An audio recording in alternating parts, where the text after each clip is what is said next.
अॼु जी जेका असां वटि टॉपिक आहे उहो आहे सेल। त ॾिसंदा सेल आहे छा। Cell is a structural and functional unit of life, यानी जेको सेल आहे उहो स्ट्रक्चरल ऐं फंक्शनल यूनिट आहे लाइफ जो। इहो कीअं आहे इन खे असां सुभाणे वारे लेक्चर में डिस्कस कंदासीं। ऐं असां सेल जी स्टडी खे छा चवंदा आहियूं, साइटोलॉजी चवंदा आहियूं। ऐं cell is the building blocks of life, यानी जेको सेल आहे उहो बिल्डिंग ब्लॉक आहे लाइफ जो।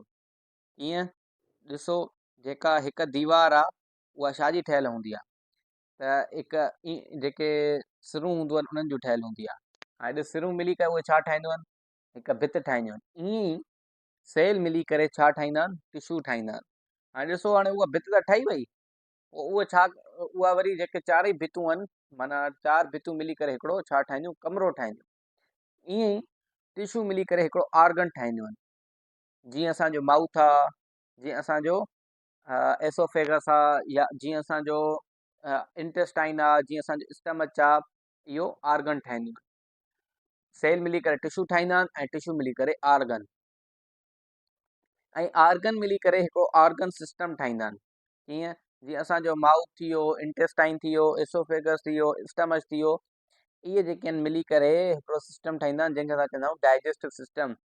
ऐं इहे सिस्टम्स मिली करे, यानी जीअं डाइजेस्टिव सिस्टम थी वियो, रेस्पिरेटरी सिस्टम थी वियो, एक्सपिरेटरी सिस्टम थी वियो, इहे सिस्टम मिली करे हिकिड़ो छा ठाहींदा आहिनि, हिकु कंप्लीट ऑर्गेनिज़म ठाहींदा आहिनि, प्रॉपर ऑर्गेनिज़म। हाणे था अचूं डिस्कवरी ते, सेल जी डिस्कवरी ते। 1665 में रॉबर्ट हुक जेको आहे उन ऑब्ज़र्व कयो सेल खे, ऐं उन नेम ॾिनो हिनखे सेल। ऐं उन कुझु कॉर्क जो जेको ट्री हुयो, उन जा कुझु चैम्बर्स ॾिठा आहिनि, उनखे हिन नेम ॾिनो सेल। पर इनखे उनजी मूवमेंट न थी, त उनजे करे इन छा चयो, इहा नॉन लिविंग आहे। सेल ऑब्ज़र्व अंडर हिज कंपाउंड माइक्रोस्कोप। सेल छा थियो, इन ऑब्ज़र्व कयो कंहिंमें, पंहिंजी हिन माइक्रोस्कोप में। Robert Hooke worked on cork oak tree. जेको रॉबर्ट हुक आहे उन कहिड़े ट्री ते कमु कयो, कॉर्क ओक ट्री ते कमु कयो। ऐं 1670 में एंटोनी वेन लेवेनहुक हुयो जेको, जंहिं छा कयो, ऑब्ज़र्व कयो लिविंग सेल खे। यानी उन चयो त सेल छा आहे, लिविंग आहे, नॉन लिविंग न आहे। ऐं 1830 में रॉबर्ट ब्राउन छा डिस्कवर कयो, उन डिस्कवर कयो न्यूक्लियस, कैरी ऑन। ऐं 1838 में शेल्डन एंड शेवान हिकिड़ी थ्योरी ॾिनी, सेल थ्योरी ॾिनी।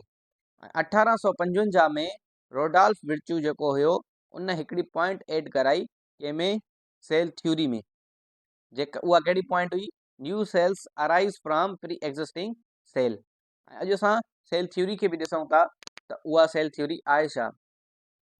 हाणे सेल थ्योरी छा आहे, all living things are composed of cell, यानी जेके बि लिविंग ऑर्गेनिजम्स आहिनि उहे छा जा ठहियल आहिनि, सेल्स जा। Cell is the basic unit of life, यानी सेल छा आहे, हिकु बेसिक यूनिट आहे छाजो, लाइफ जो। ऐं उन में रोडॉल्फ विर्च्यू हिकिड़ी ॿी पॉइंट एड कराई, कहिड़ी, new cells arise from pre existing cell, यानी जेके नवां सेल आहिनि उहे अचनि था काॾां, प्री एग्ज़िस्टिंग सेल्स, यानी जेके मौजूदु सेल आहिनि उन मां था ठहनि नवां सेल। हाणे उहो कीअं, ॾिसो असांजा जेके पेरेंट्स आहिनि उहे उन मां जेका न्यू जनरेशन थी थिए, यानी पेरेंट्स ऑफ स्प्रिंग, इहा हिकिड़ो हलंदो थो अचे, इहे छा आहिनि, हिकु मौजूदा सेल आहिनि, ऐं उन मां जेके आहिनि नवां सेल अराइज था थियनि, उनखे असां प्री एग्ज़िस्टिंग सेल था चऊं। Cells contain DNA which transfers genetic information from one generation to another, यानी सेल वटि छा आहे, हिकिड़ी डीऑक्सी न्यूक्लिक एसिड एसिड जो मॉलिक्यूल आहे, उहो छा थो करे, ट्रांसफर थो कराए जेनेटिक इंफॉर्मेशन खे फ्रॉम हिकु जनरेशन खां ॿी जनरेशन ॾे। सेल्स मेंटेन होम्योस्टेसिस, यानी सेल छा थो करे, होम्योस्टेसिस खे कंट्रोल थो करे। स्टेबल इंटरनल एनवायरनमेंट, हाणे जेको पंहिंजो जेको इंटरनल एनवायरनमेंट आहे उनखे छा थो करे, स्टेबल थो करे।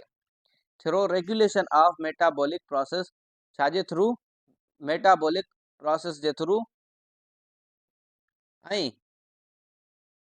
Exchange of substances with the environment ऐं एक्सचेंज थी थिए जेका सबस्टेंसेस जी उन जे थ्रू पंहिंजे जेको सेल जो अंदरो एनवायरनमेंट आहे उनखे मेंटेन थो करे।